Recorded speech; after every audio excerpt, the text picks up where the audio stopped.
열왕기상 17장 17절에서 24절까지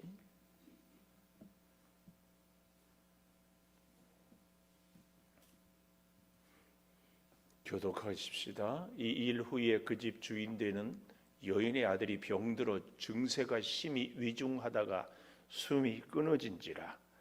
여인이 엘리야에게 이르되 하나님의 사람이여, 당신이 나와 더불어 무슨 상관이 있기로 내 죄를 생각나게 하고 또 내 아들을 죽게 하려고 내게 오셨나이까.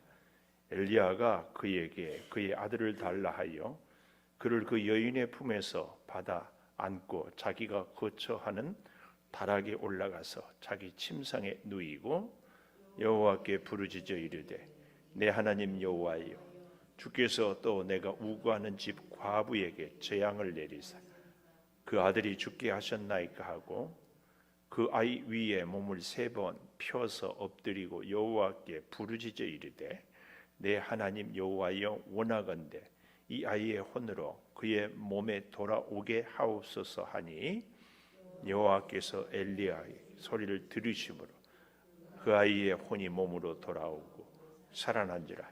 엘리야가 그 아이를 안고 다락에서 방으로 내려가서 그의 어머니에게 주며 이르되 보라, 내 아들이 살아났느니라. 여인이 엘리야에게 이르되 내가 이제야 당신은 하나님의 사람이시요 당신의 입에 있는 여호와의 말씀이 진실한 줄 아노라 하나이다. 아멘. 오늘 또 수요 예배를 드리는 은송아, 너는 하나님의 보석이다. 변함없이 수요 예배를 드리는 원사님은 하나님의 보석입니다. 보석. 이 모든 것이 주님의 은혜입니다. 아멘. 아멘. 비가 오면 생각나는 주님, 이렇게 했으면 좋겠다. 오늘 제목을 이렇게 멋지게 정해 보았습니다. 절망에서 하나님의 손을 경험하라. 절망에서 하나님의 손을 경험하라. 우리가 살다 보면은 절망할 때가 시시각각으로 닥쳐옵니다. 질병 때문에 낙심하고 절망하고, 사업이 잘 안 되고, 또 사람들이 이런저런 소리 때문에. 저도 기도 제목이 목사인데 저를 얼마나 우리 성도들이 사랑하겠어요. 근데 그 성도들 때문에 막 제 감정이 막 하늘을 올라갔다가 골짜기로 떨어졌다가 막 분이 끓었다가 막 행복했다가. 그렇거든요. 절망의 순간은 이렇게 생각하면 좋다. 하나님 만나라고 절망을, 고난은 하나님을 경험하라고 고난을. 이렇게 우리가 늘 하나님 관점에서, 하나님이 우리를 너무 보고 싶은데 우리가 하나님께 얼굴을 안 보여주면 하나님은 우리에게 고난을 통하여서 하나님을 보라. 우리가 늘 그렇게 알면 안 돼요. 저보고 어떤 분들이 제가 우리 교회에서 아유 오랜만이요 그러니까 아닌데요, 저는 날마다 본대요. 유튜브로 봤다는 얘기예요. 그 많은 거요, 보는 거요. 아니지. 그러니까 나는 하나님을 봤다고 그러는데 하나님은 나 안 봤다는데 이 서로 이 중요한 겁니다. 이 일 후에 오늘 첫째, 절망에서 하나님의 손을 경험하기 위해서는 이 첫째로 17절에 이 일 후에 우리에게 아주 행복한 일, 기도 응답의 일, 축복의 일, 후회가 중요합니다. 항상 우리는 잊지 말아야 해요. 그래서 제가 정말 수없이 반복했던 것이 뭐예요? 복을 누리는 것이 복을 받는 것보다 더 중요하다. 복을 받았어요. 그것은 문제가 해결된 것은 한순간이에요. 근데 그 복이 내 안에서 계속 돼야 되는 거예요. 그러니까 이 일이 무슨 일이에요? 우리가 17장 오늘 아침에 보았어요.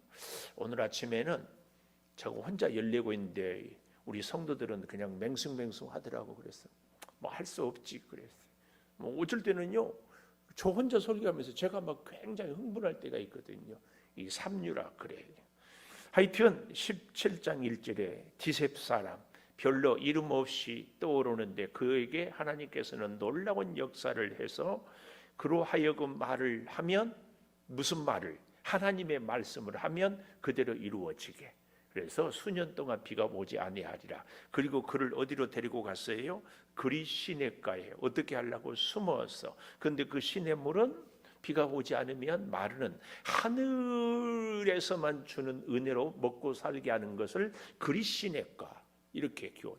저와 여러분은 사실은요 그리 시냇가를 사는 겁니다. 지하수로 아니고 저수지로 아니고 우리 이런 신앙을 천수답 신앙이라고. 집사님, 천수답 뭔 줄 아세요? 고향이 시골이 아니에요? 서울이에요? 양주예요? 청주? 양주도 아니고 청주도 아니면 소주? 어디예요? 상주.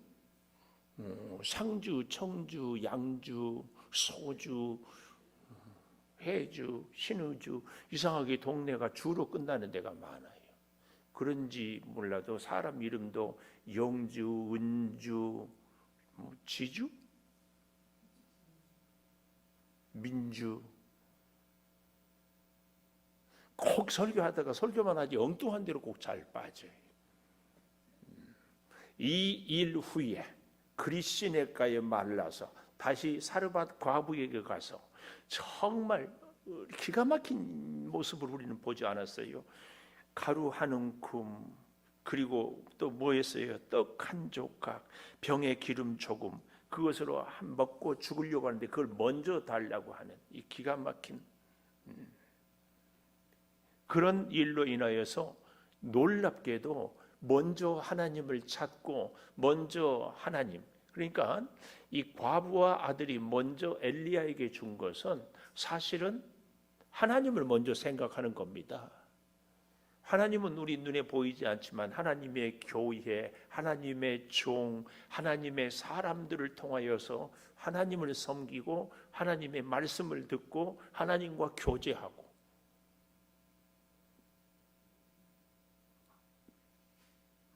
꼭 기억하십시오. 우리가 하나님의 교회를 찾는다. 하나님을 찾는 거지. 그런데 우리는 하나님 따로 사람 따로, 이게 우리 생각이에요. 절대 그렇지 않아요. 우리가 하나님의 교회를 찾는 것은 하나님을 찾는 우리의 신앙의 행동, 표현이고 고백이지. 그래서 이 하나님의 사람 엘리야를 먼저 섬겼다는 얘기는 하나님을 섬겼다는 얘기예요. 오늘 우리의 삶에서 이런 기적이 없다, 그걸 얘기하기 전에 나는 진짜 내 인생에 하나님이 먼저인가에 대해서 계속 우리는 질문하고 붙잡고 살아가야 돼.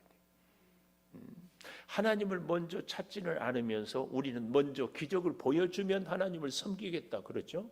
하나님은 먼저 섬기면 내가 기적 보여주겠다. 이 갈등이에요. 이 갈등. 먼저 주면 하겠습니다. 하나님은 먼저 헌신하면 내가 책임지겠다. 이 갈등이라니까. 어쩌고 그렇게 심각하십니까? 심각 안 할 수가 없죠? 그렇지. 그런데 앞으로는 이런 갈등이 안 생기는가? 천만의 계속이야. 계속. 이 일 후에, 이런 일이 있고 난 뒤에 우와, 가뭄을 극복했어요. 대략 다른 곳에 보면은 3년 반 동안의 가뭄을 가루 한 움큼 기름 조금 갖고, 저는요 이럴 때 기름, 그래 정말 가루 한 움큼하고 기름 조금으로 떡을 해가지고 주었어요 엘리야에게. 얼마나 배가 고팠고 얼마나 먹고 싶었을까. 저는 이렇게 쓸데없는 상상인지는 몰라도 이것을 엘리야가, 저희 어렸을 때는요 손님이 오면 쌀밥을 이렇게 해서 줘요. 그런데 눈치 없는 손님들은 그 밥을 다 먹어버려요. 그 쌀밥 좀 남겨주면 그것 좀 얻어먹을 것 같고 이러고 기다리고 있는. 안 해봤으니까 몰라요. 말죽거리는 그런 일이 없었죠. 우리는 그랬어요. 그 집 엘리야가 떡 한 조각을 할 때 그 집 과부의 아들이 이러고 보지 않았을까요? 나는 정말입니다. 정말 먹고 싶어. 얼마나 굶고 참고 허기진 배를 굶고. 근데 그러면서 근데요, 여러분 그 가루에 그 병에 가루가 통에 가루가 병의 기름이 엘리야를 떡을 해주는 순간 그 다음에 또 생겼잖아요. 언제 생겼을까? 아침에 생겼을까? 밤에 생겼을까? 탁 하고 난 순간에 돌아보면 탁 생겼을까? 아니면은 통에 기름, 통에 가루가 막 가득 찼을까요? 기름이 막 병에 꽉 찼을까? 따라주고 나니까. 그러지는 않았을 것 같지 않아요? 저는요 그런 생각을 해요. 없어지기 전만큼 차지 않았을까? 이게 일용할 양식입니다. 그래서 제가 뭐라고 그랬어요? 스펜하우어가 얘기했던 우리의 재산에 필제, 그 다음에 또 뭔제, 여제, 그 다음에 뭐라고? 불제? 불필요한 재산, 꼭 필요한 재산, 여유로운 재산, 뭐 그런 얘기 제가 했었던 것 같은데 기억이 안 나요? 뭐 내가 다른 교회에서 했는데 친척교회에서 했는데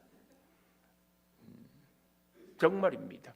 하나님이 엘리야에게 통의 가루를, 병의 기름을 엘리야, 과부, 아들 먹을 만큼만, 그날 먹을 만큼만 더 이상 안 줬을 겁니다. 하나님이 이 시대를 살아가는 우리에게 하늘의 만나는요 꼭 그만큼이에요.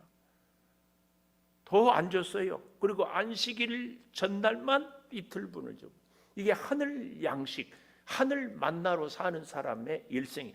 왜 그래요? 한순간도 하나님 아니고는 살 수 없는 것을 우리로 하여금 경험하게 하는, 이것이 은혜예요. 하나님의 은혜로 삽니다. 한순간도, 한 가지도, 한 사람도 하나님 아니면 먹을 수 없고 한 끼도 만날 수 없고 할 수 없어. 이것이 하늘 양식으로 사는 사람의 인생입니다. 근데 우리는 내가 뭐라 필제, 여제, 불제, 불필요한 재산까지 막 잔뜩 쌓아놔야 이게 복이에요. 하루하루 사는 것. 그런 은혜가 있고 난 다음에 이 일 후에, 오늘 첫째, 이 일 후에 그 집 주인 되는 여인의 아들, 그 집 주인 되는 여인의 아들이 병들어 증세가 심히 위중하다가 며칠이나 안 왔을 것 같아요. 며칠이나. 아프자마자 바로 죽었을까요? 심히 위중하다가, 그 심히 위중, 하자크라는 단어던데요. 찾아보니까 아주 심하다, 완고하다, 꽉 잡다, 극렬하다. 그러니까 이 몇 날 며칠이 됐을지 혹은 짧은 시간일지 모르지만 이 아이의 신음소리가 아주 견딜 수 없게 통증을 느꼈다. 위중. 우리 인생도 이런 위중한 순간이 있어요. 언제요? 그 가뭄의 위기를 은혜로 극복하고 난 이후에 우리 인생이 위중이 닥쳐와요. 그런 상황에서, 여기 위중에서 그 죽잖아요. 죽을 때에 이런 질문이 생기지 않았을까요? 어떤 질문이에요? 아니, 이렇게 죽게 하려고 3년 반의 가뭄 동안에 하나님의 기적으로 살렸는가에 대해서, 아니 이렇게 죽을 것 같으면 차라리 그때 못 먹고 죽이지. 우리 그런 생각 들 수 있지 않겠어요? 오늘 이렇게 힘들게 살 바에야 아니 그때 데려가지, 그때는 살려놓고 그때는 문제를 해결해 놓고 오늘은 또 이렇게 하다가 결국은 죽어. 우리 인생도 그러잖아요. 무서운 질병을 걸렸다가 살았어요. 고쳤어요. 근데 결국은 다 죽어요. 집사님 그렇죠?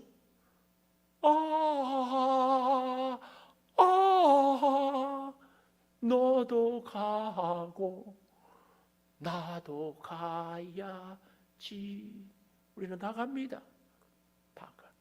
그럴 것 같으면은 나이 젊어서 데리고 가면은 치매도 안 걸리고, 남편도 마누라도 다른 자식들도 고생 덜 새기고, 그래서 자살들을 하는 거 아니에요?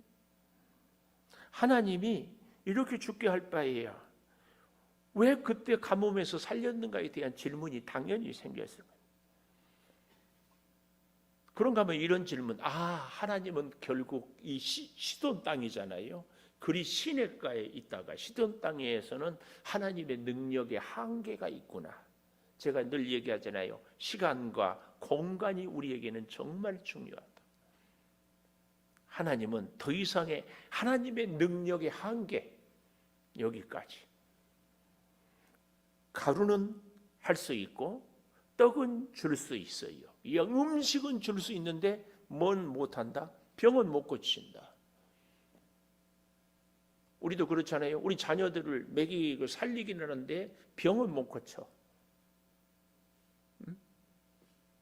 그런 거 있잖아요. 하나님의 능력이, 엘리야의 능력이 여기까지구나, 이런 생각이 든다 안 든다? 아니, 우리 장로님 내 이름을 안 불렀어요. 여기 아는 사람들은 모르라고. 장로님 저 뒤에 장로님 말고 여기 앞에 장로님. 먹고 사는 문제는 해결이 되는데 병은 하나님이 못 고칠 것 같은 생각이, 의심이 들 때도 있고 믿었을 때도 있고 걱정도 되고, 병원에서도 별 생각이 다 들고, 검사 갈 때마다 발걸음이 천근만근. 그러다가 의사 선생님이 이번에는 좋아요 그러면 뭐 하늘을 난 것 같다, 이번에는 조금 수치가 높으네요 그러면 더 낙심하고. 안 그래? 마음을 좀 아는 것 같아요. 감사해요. 그렇게 대답은 그렇게 해야 돼요. 설령 모르더라도. 그런 겁니다. 그런 거. 하나님에 대해서 내 생각으로 이 정도는 하나님이 해줄 수 있는데 이 문제는 해결하지 못한다, 이런 생각이 딱 들 때가 있어요. 그런데 그 문제가 오늘 닥친 문제야. 지나간 과거, 우리 인생이 그렇죠. 지금까지 아무리 잘 먹고 잘 살았어도 오늘 배고프면 나는 배고픈 인생이. 지나간 과거의 은혜는 까맣게 잊어버려요.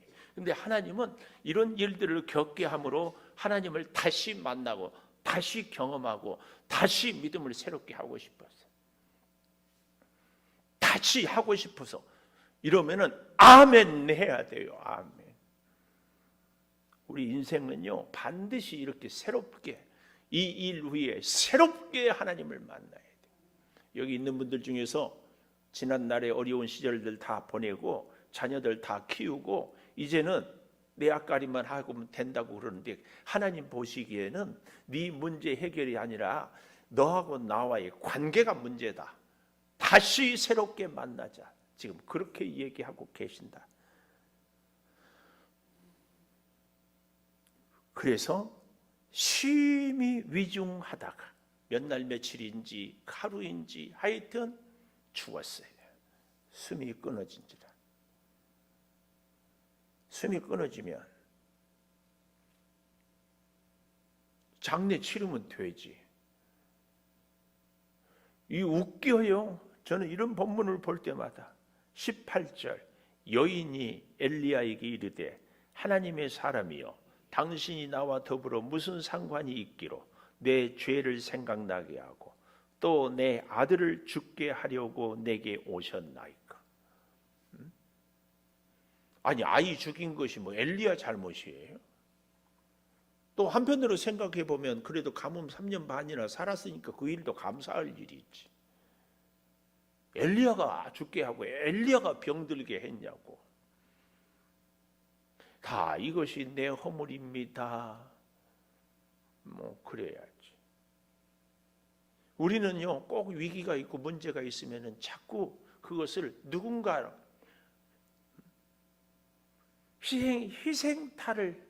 희생양을 생각해요.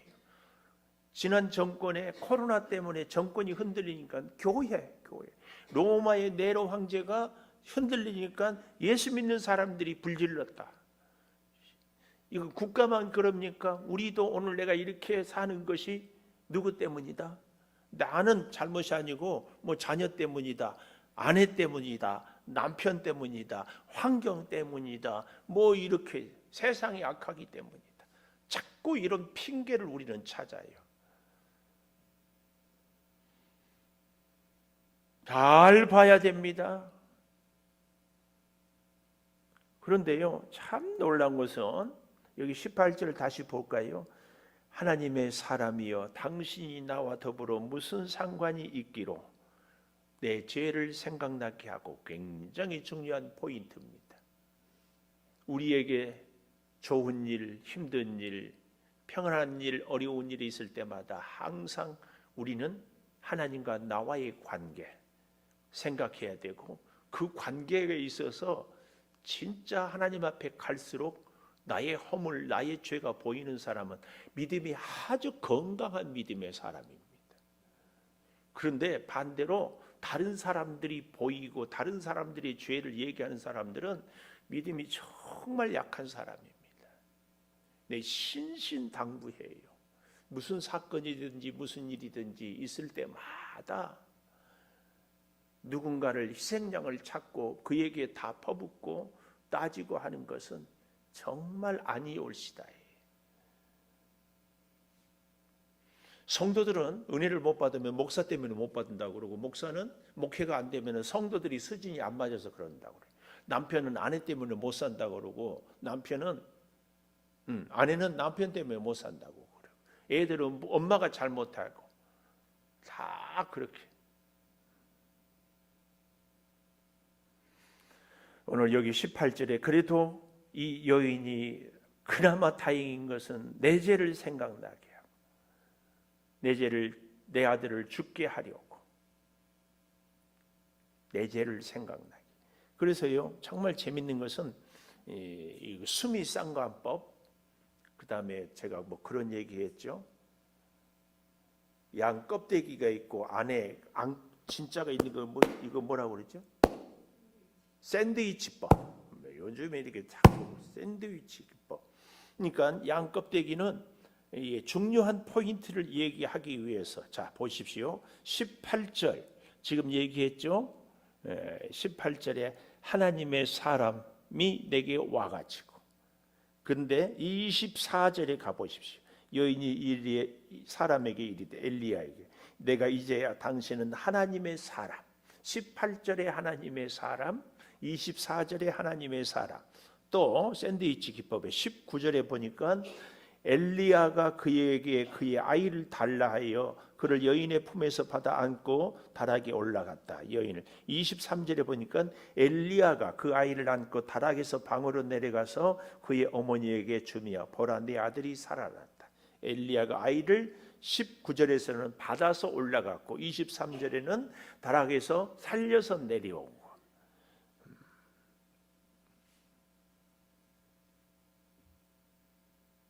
20절에서 22절이 중요한 이 본론이라고 할까요? 핵심입니다. 20절 여호와께 부르짖어 이르되 내 하나님 여호와여, 주께서 내가 우구하는 집 과부에게 재앙을 내리사 그 아들을 죽게 하셨나이까 하고 그 아이 위에 몸을 3번 펴서 엎드리고 여호와께 부르짖어 이르되 내 하나님 여호와여, 원하건대 이 아이의 혼으로 그의 몸에 돌아오게 하옵소서 하니 여호와께서 엘리야의 소리를 들으심으로 그 아이의 혼이 몸으로 돌아오고 살아난지라. 이겁니다. 오늘 이거 하나님께서는 이 아이를 갑자기 죽게 한 것이 뭐예요? 하나님은 음식을 줄 수 있는 하나님이 뿐만 아니라 죽은 사람도 살릴 수 있는 능력이 있는 것을 보여주고자 하는 것이 이 아이를 2일 후에 죽게 하는 것이었습니다. 이거 굉장히 중요한, 오늘 우리도 은혜를 받고 사는데 이 2일 후에 뜻하지 않은 일들이 닥칠 때 말입니다. 하나님은 그 뜻하지 않은 일로 우리로 낙심하고 절망하게 하고자 함이 아니라 그 지난날의 문제도 해결할 수 있지만 지금 닥치는 이 엄청난 문제도 해결할 수 있는 분이 하나님이다. 이걸 보여주고 싶은 거예요. 오늘 우리 장로님, 하나님은 지금까지 먹고 살 문제가 아니라 이 암세포도 능히 태워버릴 수 있고 고칠 수 있는 하나님이다. 이것을 보여주고자 하나님께서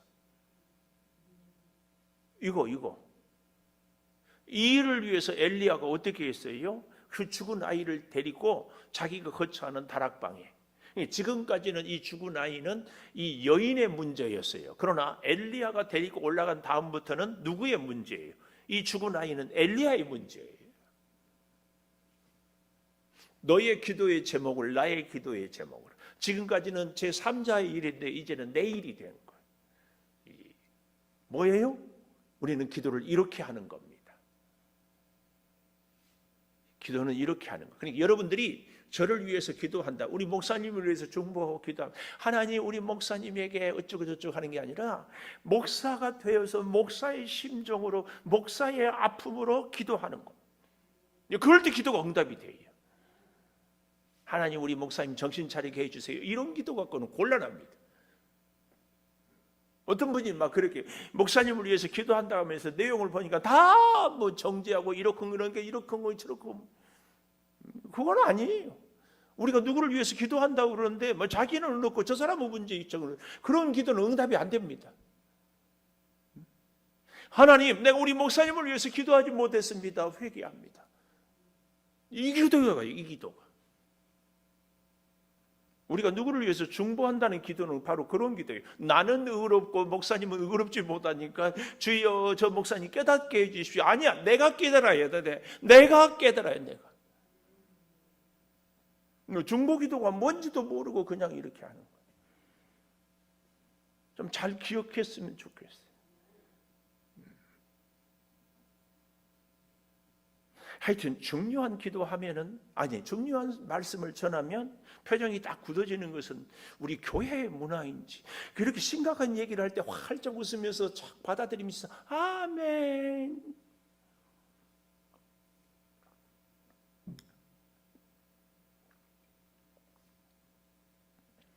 여기 20절에 여호와께 부르짖어, 19절에 자기 침상에 자기가 거처하는 내 문제로가 되어 있어요. 부르짖어요. 근데요, 더 멋진 말 놓치지 마십시오. 20절에 내 하나님 여호와여, 요 내 자, 하나님과 친밀한 관계, 1대1의 관계, 뗄래야 뗄 수 없는 관계, 어떤 사건도 사람도 누구도 방해할 수 없는 하나님과 나와의 관계, 내 하나님, 이겁니다. 내 하나님. 18절에 보면 여인이 엘리야에게 이르되 하나님의 사람이요, 그렇습니다. 여인은 하나님과 직접 관계가 없어요. 밀접한, 친밀한. 그러니까 기도가 응답이 안 되죠. 아이 죽은 것에 대해서 엘리야에게 원망만 하지 하나님께 기도할 수 있는 관계. 그래서 우리의 일상의 삶에서 하나님과 나와의 관계를 내 하나님, 그리고 하나님은 내 엘리야, 이렇게 되는 거지요. 이렇게 내 하나님이요, 주께서 또 내가 우고하는 집 과부에게 재앙을 내리사 그 아들이 죽게 하셨나이까. 주께서, 이 우리의 모든 문제는 주님께서 허락하고 주님께서 주관하고 주님께서 해결하는 일이 모든 일이에요. 무슨 일도, 아이가 죽는 일까지도. 좋은 일만 하나님은 하시는 것이 아니라 아이를 죽이기도 누가 죽였다? 하나님이 죽였다. 내 인생에도 이런 일들이 있을 때 그 모든 일의 관계는 하나님께 있다. 21절 아이 위에 몸을 3번 펴서 엎드리고 여호와께 부르짖자. 아까 20절에도 부르짖었다. 여기서 부르짖었다, 이 말은 엘리야의 마음과 심정과 정성과 힘을 다해서 피를 토하는 심정으로 부르짖었다. 이 아이 안 살리면, 못 살리면 나도 죽습니다.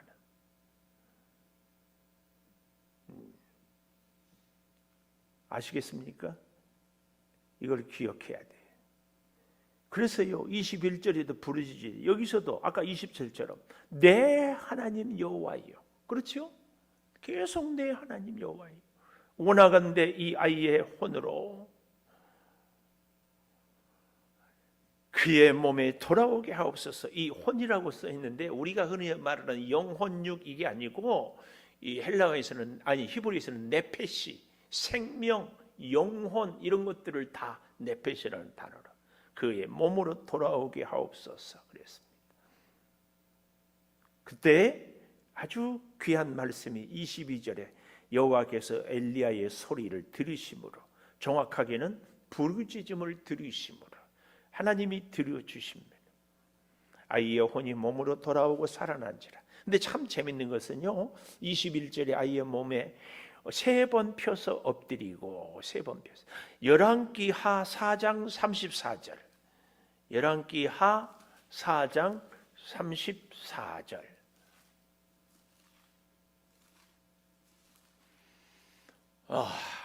방송실이 저보다 더 빨리 찾아서 감사해요. 열왕기하 4장 34절.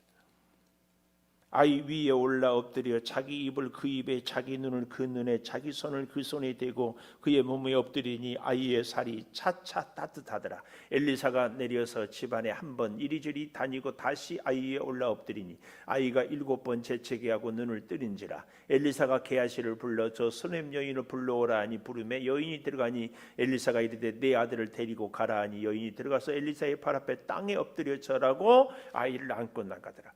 스승 엘리야도 과부의 아들, 엘리사도 오늘 여기 열왕기하 4장의 수넴 여인의 이 아들을 살려내고 있습니다.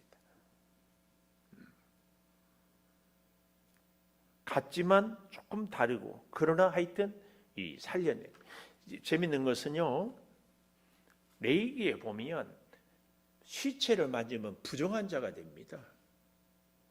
그렇죠? 부정한 자예요. 시체를 만져. 그런데 엘리야도 엘리사도 시체를 만졌다 안 만졌다? 시체를 만졌어요. 부정한 사람이 된 겁니까? 근데 시체를 만졌는데 그 시체를 살려버려요. 오늘 저와 여러분은 이런 은혜가 있어야 돼. 죽은 영혼이 하나님의 영과 함께하는, 하나님과 함께하는 나의 심령 때문에 살려내는 역사.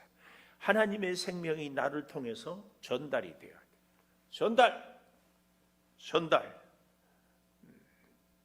이것이 우리의 기도의 제목입니다. 언제 이렇게 돼요? 내 하나님과 나와의 관계. 이 관계가 있으면 살려냅니다. 어머니라도 내 하나님이 안 되니까 그 아들을 살려내지 못해요. 오늘 우리에게 그래서 중요한 것은요, 내 자녀를 진짜 위한다면 부모된 우리가 하나님과 나의 관계가 내 아버지 하나님, 이게 돼야 돼요. 이게 없이 하나님만, 아니 자녀를 사랑하는데 그런 자녀 사랑은요 죽고 못 살아요. 근데 내가 하나님에 대해서 내 하나님 할 때 이 우리의 자녀를 죽었지만 살릴 수 있어요.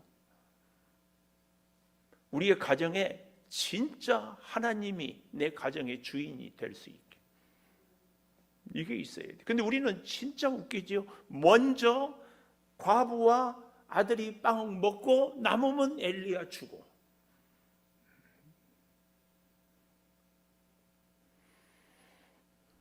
이 현실 앞에서 누가 자유로울 수 있겠어요?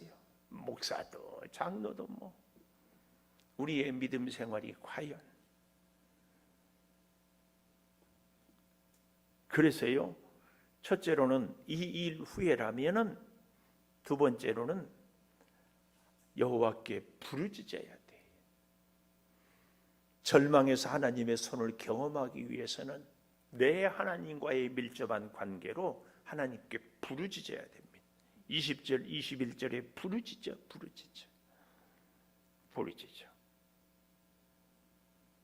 사실은 엘리야도 이 과부의 아들이 죽는 것이 제 생각에는 의문이 들지 않았을까? 하나님 왜 이 아들을 죽입니까? 아니. 근데 엘리야는 기도 가운데 하나님께서 이 시돈 땅에서도 바알이, 아세라가, 이방 신들이 너희에게 비를 주고 농사를 짓게 해서 사는 것이 아니라 하나님이 너를 살게 한다, 이것을 보여주려고. 그리고 18장 이제 후반부 19장에는 갈멜산의 영적 싸움의 현장에 딱 가게 하는데, 이 죽은 아이를 살림으로 엘리야는 하나님의 살아계심을 확실히 체험하고 어때요? 바알과 아세라의 그 선지자들과 싸움에 담대하게 갈 수 있습니다. 오늘 우리에게도요, 더욱 담대한 믿음을 주기 위해서 이 죽은 아이를 보고 경험하게. 성도는 누구냐? 이렇게 얘기하면 좋습니다. 세상 사람들에게 하나님을 보여줄 책임이 있는 사람이 성도예요. 안 믿는 우리 식구들에게 하나님이 살아계심을 보여줄 수 있는 것이. 그래서 늘 얘기해요. 믿음은 형편대로 믿음 생활을 하는 것이 아니라 말씀대로 해야 돼요. 형편대로, 환경에 따라서 믿음 생활하는 이 믿음이 주의 말씀대로 할 수 있도록 우리가 새롭게 도전하고 도약하고 붙잡고 나가고, 이 단계가 돼야 됩니다. 이 단계.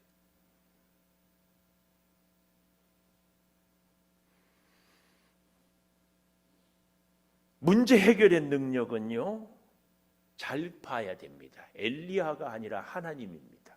엘리야는 하나님만 보여줄 뿐이었습니다. 그래서 우리도요, 사람들이 무슨 얘기를 하든지 하나님의 음성을 들어야 돼요. 무슨 일을 하든지 하나님의 역사를 보아야 됩니다. 어떤 사건인지 하나님이 보여야 돼요. 하나님. 이것은 나의 믿음의 눈이고 나의 믿음의 수준이에요. 사람만 보이고 막 자존심 상하고 언짢고 이거 미안해요. 우리의 영적인 눈이 닫혀 있으니까 그렇지. 믿음의 눈을 우리는 열어야 됩니다. 믿음의 눈이 열어야 돼. 이게 너무 중요한 게요. 24절에 보십시오. 여인이 엘리야에게 이르되 내가 이제야 당신은 하나님의 사람이요 당신의 입에 있는 여호와의 말씀이 진실한 줄 아노라. 이것은 이제야 엘리야를 인정한다는 이런 얘기가 아니고 이제야 하나님을 제대로 알겠습니다. 그 말이에요. 이제야. 그러니까 3년 반 동안 가뭄을 통해서도 하나님을 알았어요. 이제야 하나님을 안다 이 말은요, 지금까지는 간접 경험이야. 근데 이제 내가 직접 경험합니다. 그 말. 여기에 대해서 너무 좋은 예화가 있어요. 이 예화가 욥기로 우리 가봅시다. 1장 1절. 욥기 1장 1절. 욥기 1장 1절. 성경 찾는데 불편한 분들은 뭐 앞에 화면도 띄워줄 거니까 그렇고. 자, 화면도 나왔으니까. 우스 땅에 욥이라 불리는 사람이 있었는데 그 사람은 밑줄 자, 온전하고 정직하여 하나님을 경외하며 악에서 떠난 자더라. 퍼펙트해요. 온전하고 정직하여 하나님을 경외하며 악에서 떠난 자더라. 얼마나 굉장했는지. 그래서 하나님이 마귀에게, 사단에게 욥을 자랑했어요. 8절, 1장 8절 보십시오. 사단에게 이르시되 네가 내 종 욥을 주의하여 보았느냐. 그와 같이 온전하고 정직하여 하나님을 경외하며 악에서 떠난 자는 세상에 없느니라. 1절을 그대로 누가 이렇게 인정해요? 하나님이. 우와, 하나님이 인정할 정도예요. 우와. 그러니까는 사단이 뭐라 그래요? 하나님이 복 주셔서 그렇지 복을 거둬가면서. 그러니까 그래 좋아 해가지고 사단을 통해서 어떻게 합니까? 재산이 다 날아가죠. 자식이 다 죽지요. 온몸에 병이 생기지요. 아내가 도망을 가버리죠. 친구들이 와서 정죄하지요. 이런 기가 막혀. 그래도 욥과 세 친구들이 서로 변론하고 야야 욥아 네가 뭔 죄가 있으니까 그렇다. 욥은 또 거기에 대해서 변론을 하고 서로 난리를 쳐요. 그러다가 마지막 욥기 42장 3절 가보십시오. 욥기 42장에서 끝나거든요. 1절부터 볼까요? 욥이 여호와께 대답하여 이르시되 주께서는 못하실 일이 없고 무슨 계획이든지 못 이루실 것이 없는 줄 아오니. 욥하고 그렇게 떠들고 어쩌고 그러니까 하나님이 쫙 나타나서 뭐라고 얘기를 해요? 바다를 창조할 때, 산을 창조할 때, 이 우주 만물을 창조할 때 과연 누가 있었고 뭘 어쩌겠냐? 하나님이 쭉 이렇게 얘기를 하니까 욥이 그만 입을 벌릴 수가 없어요. 그렇게 친구들하고는 변론하다가 하나님을 제대로 만나니까 하나님 앞에서 아무 할 말이 없어요. 자기가 아는 것이 얼마나 어리석고 한계이고 정말 조족지혈이야. 부르도 없이 태평양의 물 한 방울 같은 존재. 그래서 3절 무지한 말로 이치를 가리는 자가 누구이니까? 나는 깨닫지도 못하고 그런 일을 말하고 스스로 알 수도 없고 헤아리기도 어려운 일을 말하였나이다. 내가 말하겠사오니 주는 들으시고 내가 주께 묻겠사오니 주여 내게 알게 하옵소서. 내가 주께 대하여 귀로 듣기만 하였사오나 이제는 눈으로 주를 배옵나이다. 그러므로 내가 스스로 거두어 드리고 티끌과 재 가운데서 회개하나이다. 잘 보세요. 욥이 그렇게 하나님 보시기에도 순전하고 정직하여 악에서 떠난 자라고 했지만 그가 진짜 모든 고난을 겪고 이런 일들을 친구들하고 다 얘기하고 하나님의 천지 창조에 대한 그 신비를 얘기하고 딱 듣고 나니까 그동안 자기가 아는 치라고 했던 얘기가 정말 초라하다. 그래서 여기 3절에 무지한 말로 이치를 가리는 자가 누굽니까? 나는 깨닫지도 못한 일을 말하고 알 수도 없고 헤아리기도 어려운 일을 말했습니다. 내가 말하겠사오니 주는 들으시고 묻겠사오니 주여 내게 알게 하옵소서. 주님, 내가 주께 대하여 뭐라고요? 귀로만 듣기만 하였사오나 이제는 눈으로 주를 배옵나이다. 이게 뭐예요? 지금까지는 간접 경험이지만 이제는 진짜 제대로 그 얘기입니다. 그 얘기. 엘리야에게 그 기적을 보니까 그 죽은 아들의 어머니 그 과부가 이제야 하나님을 제대로 압니다. 직접 경험합니다. 오늘 욥도 그런 고백을 하고 있습니다. 그래서요 이 6절 정말입니다. 그러므로 내가 스스로 거두어 드리고 티끌과 재 가운데서 회개하나이다. 제가 늘 그러지요. 하나님을 제대로 만난 사람은 자신의 죄가 보인다고. 욥 보십시오. 욥. 우리 가운데 이런 믿음의 사람이 정말 있어야 됩니다. 아니 내가 하나님을 만났는데 어떻게 다른 사람들이 허물이 보입니까? 욥이 여기서 지 친구들이 잘못됐다고 얘기합니까? 어디? 그리고 더욱 기가 막힌 것은요 7절 이하에 보면은 대만 사람 엘리바스에게 두 친구와 내게 말하노니 나를 가리켜 말한 것이 내 종 욥의 말같이 옳지 못하다. 그러나 사실 하나님도 욥이 옳다고 인정했습니다. 그럼에도 욥은 회개했어요. 그리고 번제를 드려라. 그리고 그 번제를 욥이 드림으로 그 친구들의 죄까지도 사해요. 진짜 하나님의 사람은요 자기의 죄를 회개하면서 다른 사람들을 이웃들을 살려내는 사람이 진짜 하나님의 사람입니다. 욥도 그랬지요. 엘리야도 그렇지요. 오늘 우리도 그래야 할 줄을 믿습니다. 그래서 욥기 42장 10절 욥이 그의 친구들을 위하여 기도할 때 여호와께서 욥의 곤경을 돌이키시고 여호와께서 욥에게 모든 소유를 갑절이나 더 주셨다. 이렇게 되는 겁니다. 이렇게 돼. 기도하겠습니다. 하나님, 우리 인생에 시련이 있었는데 해결이 됐는데 또다시 절망할 만한 일들이 닥쳐옵니다. 우리의 고난에서 절망에서 하나님의 손을 경험하기를 원해서 하나님은 우리에게 뜻하지 않은 시련을 다시 주십니다. 하나님을 지금까지는 간접적으로 귀로만 듣기만 했는데 이제는 직접 경험하고 정말 내 하나님 되라고 하는 하나님의 그 간절한 소망이 있는 줄을 믿습니다. 아버지, 하나님은 우리에게 일용할 양식을 주는 정도가 아니라 죽은 아들도 살려내는 능력이 있습니다. 엘리야의 부르짖음이, 욥의 회개가 오늘 우리의 믿음 생활의 기본이요 첫걸음이 다시 되게 하여 주시옵소서. 정직하고 순전하여서 악에서 떠난 욥이었지만 진짜 하나님을 만나고는 그가 다시 회개하고 깨닫지 못했노라고 이제 귀로 듣기만 하였사오나 눈으로 주를 배웁습니다. 고백합니다. 더 깊이 하나님을 만나는 우리의 앞날의 믿음 생활 되게 하여 주시옵소서.